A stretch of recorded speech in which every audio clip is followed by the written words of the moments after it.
So good day sir. So ang akong napiling i-explain is ang kaning exponential signal. So there is example one which is t is nag-create og time vector which is kaning t na from negative 2 to 2 with a step size of 0.01 nya.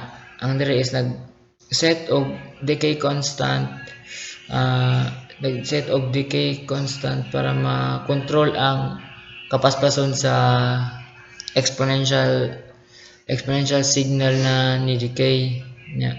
Dire is ang pag-compute sa plot gamit aning exponential signal.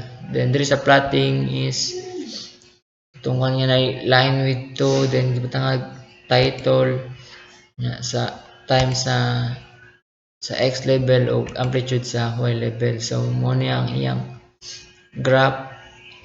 Then diri sa example 2 is or gihapon time vector nga from negative 3 to positive 3 nga time na step size nga 0.01 then nagkuhan og set og negative 0.2 nga decay constant then ang solve sa ang pag-compute sa exponential signal gamit kani nga formula. Then sa plotting is ara ni plot mo ni yung pang exponential signal nga na line width nga 2 then ang title which is ang exponential signal then x level time which is kani nas ubos then y level amplitude which is kani. So mo na ang iyang graph sir.